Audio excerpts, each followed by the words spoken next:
ओम शांति। 25 मई 2024।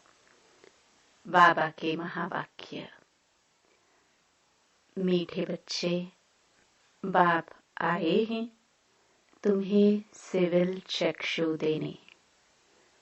तुम्हें ज्ञान का तीसरा नेत्र मिला है, इसलिए यह आंखें कभी भी क्रिमिनल नहीं होनी चाहिए।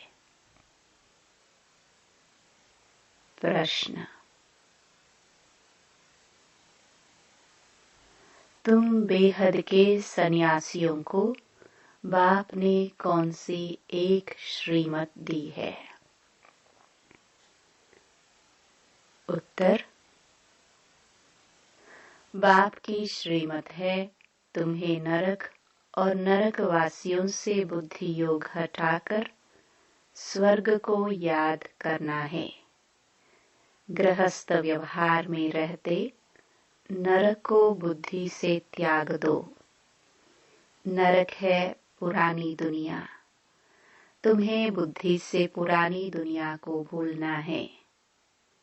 ऐसे नहीं, एक हद के घर को त्याग कर दूसरी जगह चले जाना है। तुम्हारा बेहद का वैराग्य है। अभी तुम्हारी वानप्रस्थ अवस्था है। सब कुछ छोड़ घर जाना है। ओम शांति। शिव भगवान वाच। और कोई का नाम नहीं लिया, इनका ब्रह्मा नाम भी नहीं लिया। पतित पावन वह बाप है तो जरूर वह यहाँ आएंगे पतितों को पावन बनाने लिए। पावन बनाने की युक्ति भी यहाँ बताते हैं। शिव भगवानुवाच है, न कि श्री कृष्ण भगवानुवाच है। यह तो जरूर समझाना चाहिए, जबकि बाज लगा हुआ है रचयिता और रचना के आदि मध्य अंत का सारा राज यहाँ इस बाज में दिखाया हुआ है। यह बाज कोई कम नहीं है, इशारे की बात है। तुम सब नंबरवार पुरुषार्थ अनुसार आस्तिक हो। नंबरवार जरूर कहेंगे। कई हैं जो रचता और रचना का ज्ञान भी नहीं समझा सकते हैं, तो सतो प्रधान बुद्धि थोड़े ही कहेंगे। सतो प्रधान बुद्धि फिर रजो बुद्धि तमो बुद्धि भी है। जैसा जैसा जो समझते हैं वैसा टाइटल मिलता है। यह सतो प्रधान बुद्धि, यह रजो बुद्धि है, परंतु कहते नहीं है। कहाँ फंक न हो जाए। नंबरवार तो होते हैं। फर्स्ट क्लास की कीमत भी बहुत अच्छी होती है। अभी तुमको सच्चा सच्चा सतगुरु मिला है। अभी तुम बच्चे जानते हो, जबकि सतगुरु मिला है वह तुमको एकदम सच्चा सच्चा बना देते हैं। सच्चे हैं देवी देवताए, जो फिर वाम मार्ग में झूठे बन जाते हैं। सत्युग में सिर्फ तुम देवी देवताए रहते हो और कोई होते ही नहीं। कोई कोई तो ऐसे हैं जो कहते कि ऐसे कैसे हो सकता। ज्ञान नहीं है ना। अभी तुम बच्चे जानते हो कि हम नास्तिक से आस्तिक बने हैं। रचयिता और रचना के आदि मध्य अंत के ज्ञान को अभी तुमने एक्यूरेट जाना है। नाम रूप से न्यारी चीज फिर देखने में नहीं आती है।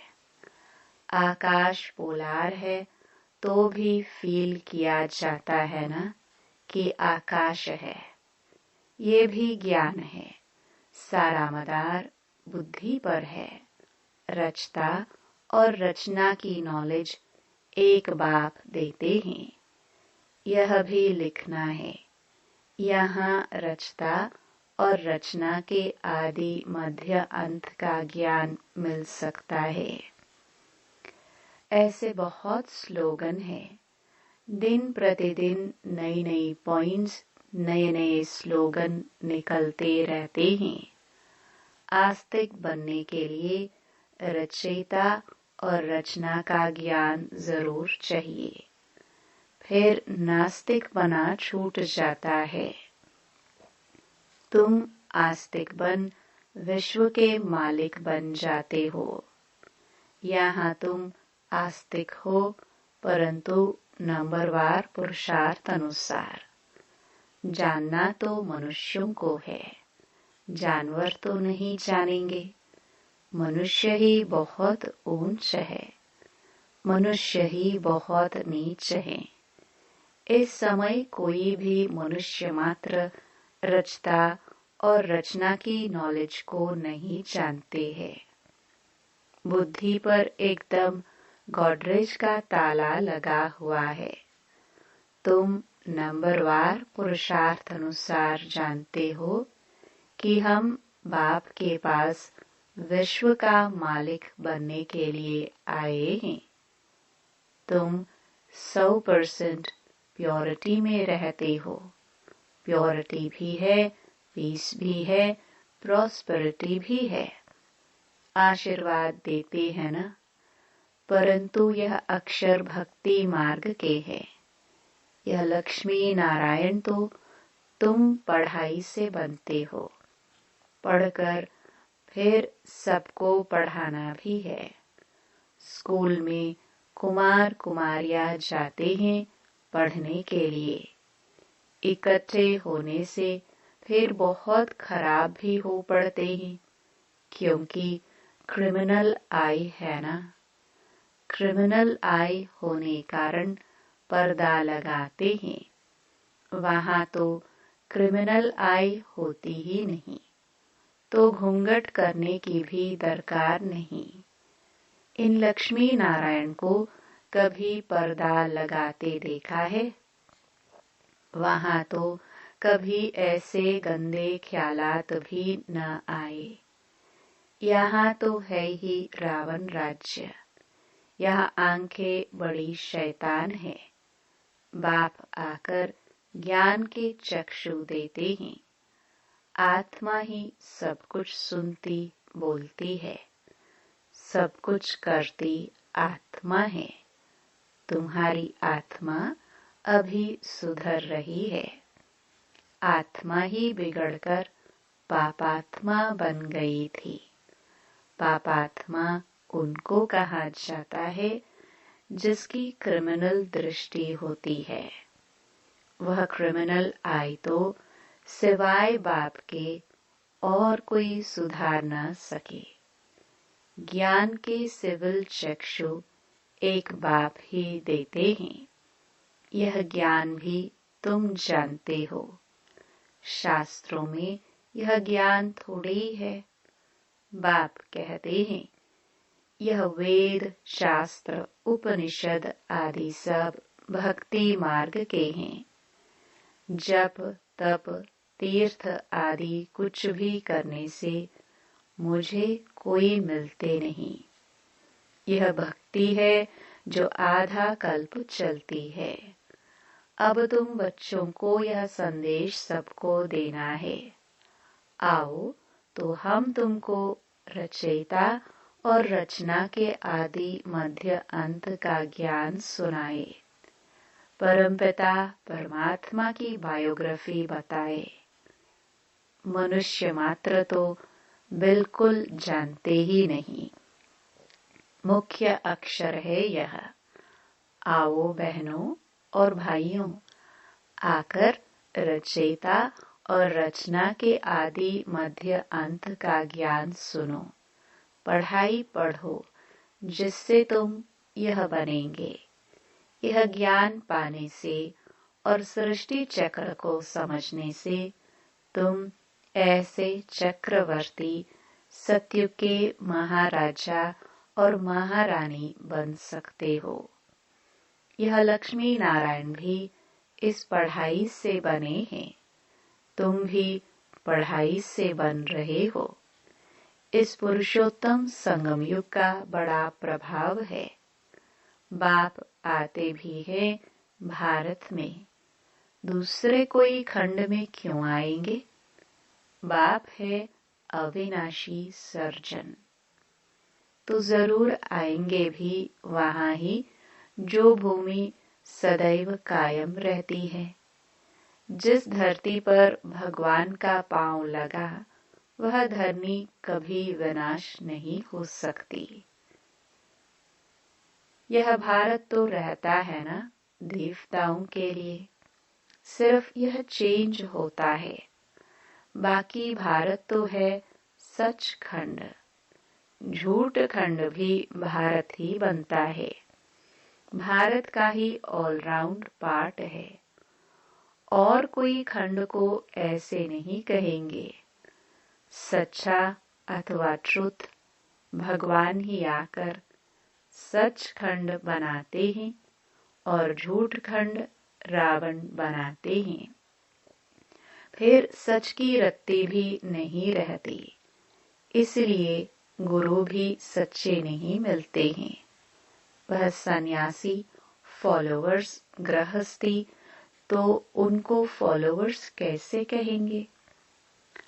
अब तो बाप खुद कहते हैं, बच्चे पवित्र बनो और दैवी गुण धारण करो। तुमको अभी देवता बनना है। सन्यासी कोई संपूर्ण निर्विकारी थोड़े ही है। घड़ी घड़ी विकारियों के पास जन्म लेते हैं। कई बाल ब्रह्मचारी भी होते हैं।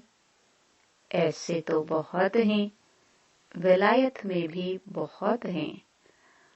फिर जब बूढ़े होते हैं तब शादी करते हैं संभाल के लिए। फिर उनके लिए धन छोड़कर भी जाते हैं। बाकी धन धर्माऊ कर जाते हैं।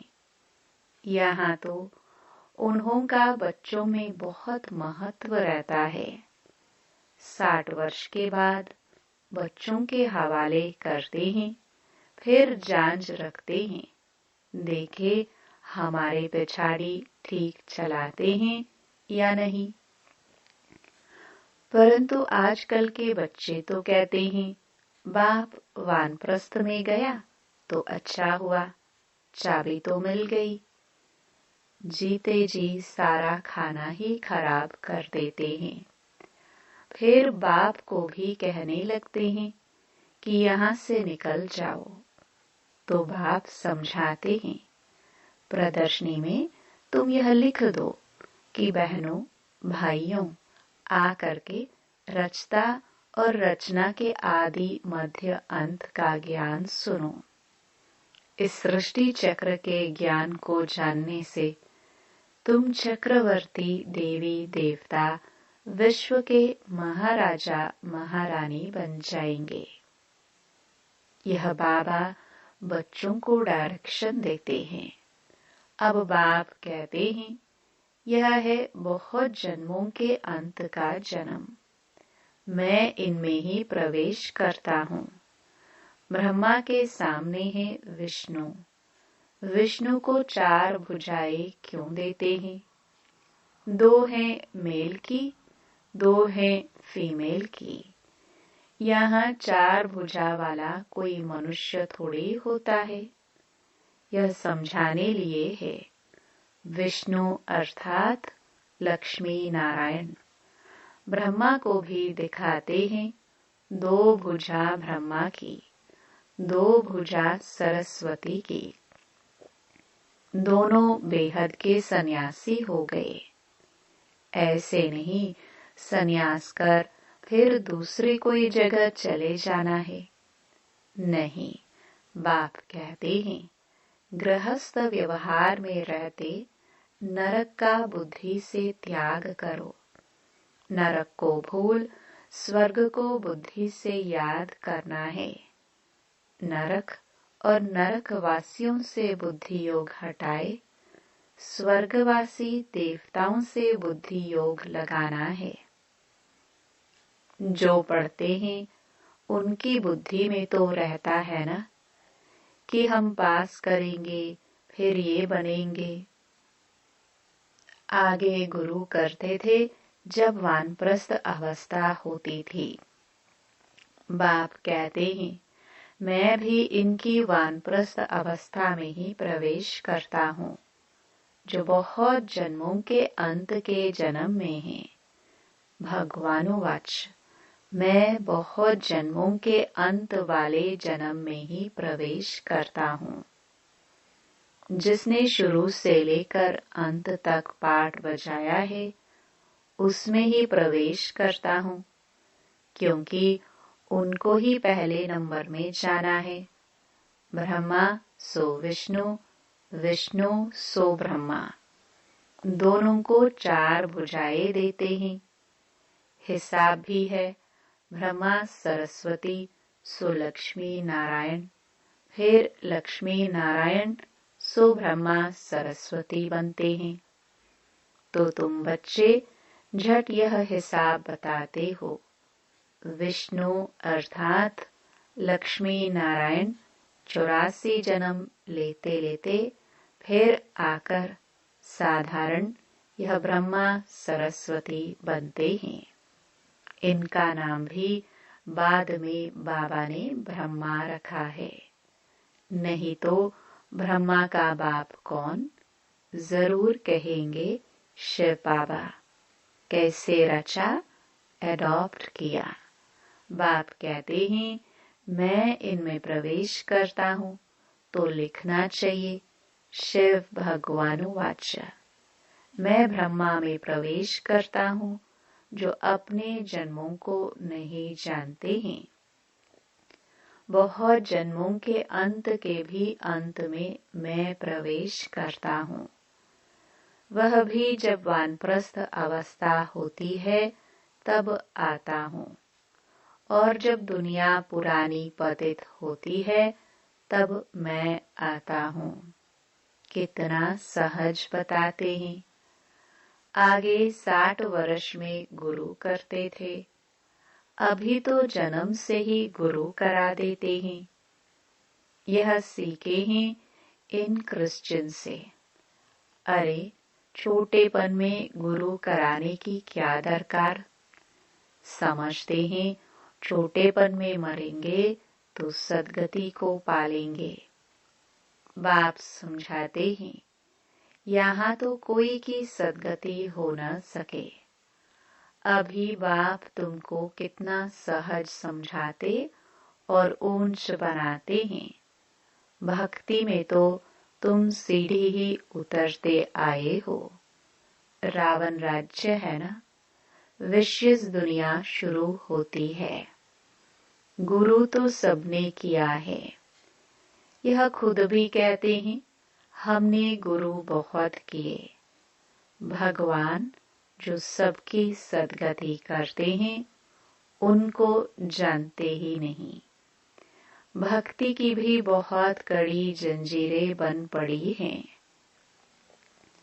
जंजीरें कोई मोटी होती है, कोई पतली होती है। कोई भारी चीज उठाते हैं तो कितनी मोटी जंजीर से बांध कर उठाते हैं। इनमें भी ऐसे हैं। कोई तो झट आकर तुम्हारी सुनेंगे, अच्छी रीति पढ़ेंगे, कोई समझते ही नहीं। नंबरवार माला के दाने बनते हैं। मनुष्य भक्ति मार्ग में माला सिमरते हैं, ज्ञान कुछ भी नहीं है। गुरु ने कहा माला फेरते रहो, बस राम राम की धुन लगा देते हैं। जैसे बाजा बजता है, आवाज बड़ा मीठा लगता है, बस बाकी जानते कुछ भी नहीं। राम किसको कहा जाता, श्री कृष्ण किसको कहा जाता, कब आते हैं, कुछ भी जानते नहीं। श्री कृष्ण को भी द्वापर में ले गए हैं। यह किसने सिखाया? गुरुओं ने। श्री कृष्ण द्वापर में आया तो बाद में कलयुग आ गया, तमो प्रधान बन गए बाप कहते हैं, मैं संगम पर ही आकर तमो प्रधान से सतो प्रधान बनाता हूँ। तुम तो कितने अंध श्रद्धालु बन पड़े हो। बाप समझाते हैं, जो कांटे से फूल बनने वाले होंगे वह झट समझ जाएंगे। कहेंगे, यह तो बिल्कुल सत्य बात है। कोई कोई लोग अच्छी रीति समझते हैं तो तुम कहते हैं कि तुम बहुत अच्छा समझाते हो। 84 जन्मों की कहानी भी बरोबर है। ज्ञान सागर तो एक बाप है जो आकर तुम्हें पूरा ज्ञान देते हैं। अच्छा, मीठे मीठे सिखिलते बच्चों प्रति माता पिता बाप दादा का याद प्यार और गुड मॉर्निंग। रूहानी बाप की रूहानी बच्चों को नमस्ते। धारणा के लिए मुख्य सार। पहला, सतगुरु बाप की याद से बुद्धि को सतो प्रधान बनाना है, सच्चा बनना है, आस्तिक बनकर आस्तिक बनाने की सेवा करनी है। दूसरा, अभी वानप्रस्थ अवस्था है, इसलिए बेहद का सन्यासी बनकर सबसे बुद्धि योग हटा देना है, पावन बनना है और दैवी गुण धारण करने हैं। वरदान, देह और देह के दुनिया की स्मृति से ऊंचा रहने वाले सर्व बंधनों से मुक्त फरिश्ता भव। जिसका कोई भी देह और देहधारियों से रिश्ता अर्थात मन का लगाव नहीं है, वही फरिश्ता है। फरिश्तों के पांव सदा ही धरनी से ऊंचे रहते हैं। धरनी से ऊंचा अर्थात देहभान की स्मृति से ऊंचा। जो देह और देह की दुनिया की स्मृति से ऊंचा रहते हैं, वही सर्व बंधनों से मुक्त फरिश्ता बनते हैं। ऐसे फरिश्ते ही डबल लाइट स्थिति का अनुभव करते हैं। स्लोगन। वाणी के साथ चलन और चेहरे से बाप समान गुण दिखाई दे, तब प्रत्यक्षता होगी। ओम शांति।